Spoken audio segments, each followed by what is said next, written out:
주 여호와의 말씀이니라. 내가 이렇게 행함은 너희를 위함이 아닌 줄을 너희가 알리라. 이스라엘 족속아, 너희 행위로 말미암아 부끄러워하고 한탄할지어다.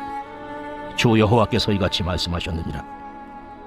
내가 너희를 모든 죄악에서 정결하게 하는 날에 성읍들에 사람이 거주하게 하며 황폐한 곳이 건축되게 할 것인즉, 전에는 지나가는 자의 눈에 황폐하게 보이던 그 황폐한 땅이 장차 경작이 될지라. 사람이 이르기를 이 땅이 황폐하더니 이제는 에덴 동산같이 되었고 황량하고 적막하고 무너진 성읍들에 성벽과 주민이 있다 하리니, 너희 사방에 남은 이방 사람이 나 여호와가 무너진 곳을 건축하며 황폐한 자리에 심은 줄을 알리라. 나 여호와가 말하였으니 이루리라. 주 여호와께서 이같이 말씀하셨느니라. 그래도 이스라엘 족속이 이같이 자기들에게 이루어 주기를 내게 구하여야 할지라.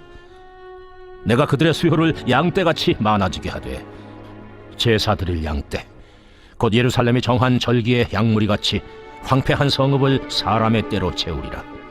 그리한즉 그들이 나를 여호와인 줄 알리라 하셨느니라. 오늘 본문도 어제에 이어서 이스라엘의 회복을 약속하시는 내용입니다.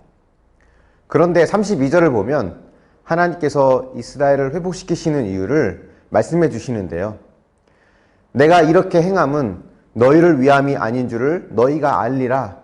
이스라엘 족속아, 너희 행위로 말미암아 부끄러워하고 한탄할지어다 라고 하십니다. 쉽게 말하면 내가 너희를 회복시켜 줄 건데 그건 너희가 잘해서가 아니다, 너희를 위해서도 아니야 라고 하시는 것이죠. 하나님은 이스라엘이 의로워서 또 그들이 자격이 되어서 회복시킨 것이 아닙니다. 하나님은 이스라엘에게 오히려 부끄러워하라고 하시죠. 하나님은 이스라엘만의 하나님이 아닙니다. 온 열방을 다스리시고 통치하시는 하나님이시죠. 그래서 하나님은 이스라엘을 회복시키심으로 열방에 하나님은 살아계시며 세상을 통치하시는 분임을 선포하시는 것입니다. 그래서 이스라엘은 자기들이 무엇인가 잘해서 선택받은 것으로 여기거나 하나님께서 복을 주셨다라고 생각해서는 안 됩니다. 우리는 자꾸 좋은 일은 나에게서 원인을 찾고 안 좋은 일은 타인이나 환경에서 원인을 찾으려는 경향이 있습니다.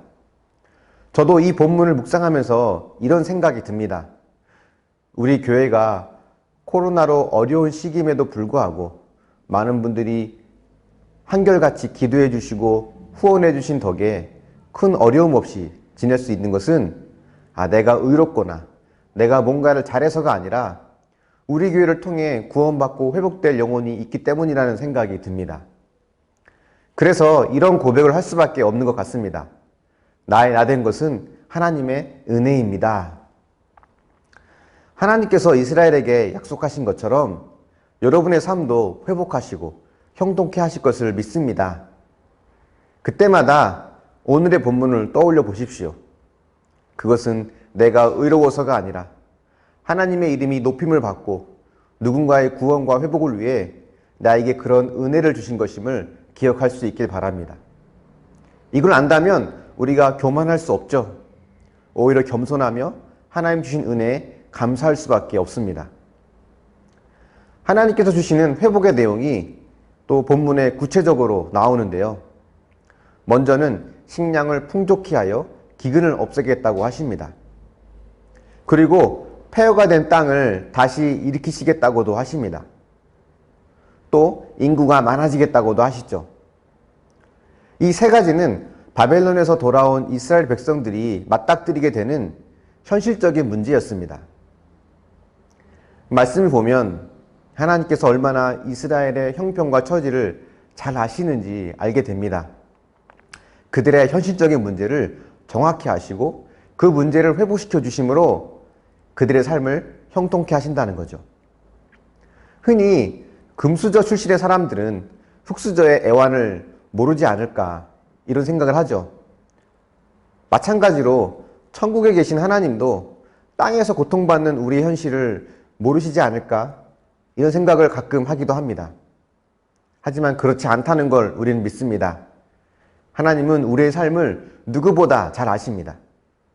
그래서 하나님의 위로가 우리의 진정한 위로가 되는 것이고 하나님의 응답이 가장 궁극적이며 진정한 응답이 되는 것입니다. 가장 감사한 것은 그 하나님이 우리의 아버지시라는 거죠.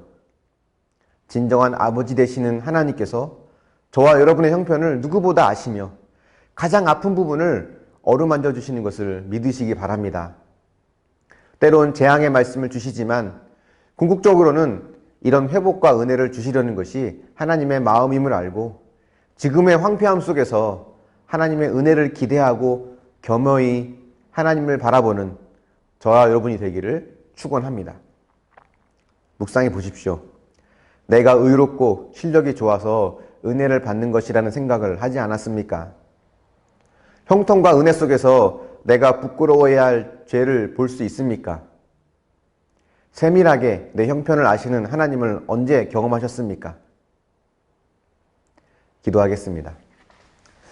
사랑의 하나님, 이스라엘의 회복을 약속하신 하나님, 그들이 뭔가 의로워서가 아니라 하나님의 이름을 높임 받고 또 누군가의 구원을 위해서 하나님께서 그렇게 행하시는 것임을 믿습니다. 이처럼 우리 삶 속에서 주시는 은혜와 형통함이 있을 때마다 내가 자격이 되어서가 아니라 하나님의 또 다른 계획 속에 내게 그저 은혜를 베푸신 것임을 기억하고 교만하지 않으며 겸손할 수 있도록 함께하여 주시길 원합니다. 이스라엘의 삶의 형편을 살피시고 그들의 모든 부분들을 친히 어루만져 주신 하나님, 우리 삶의 연약한 부분, 아픈 부분도 누구보다 아시기에 주님의 위로와 응답이 우리의 진정한 위로와 응답이 될 줄 믿습니다.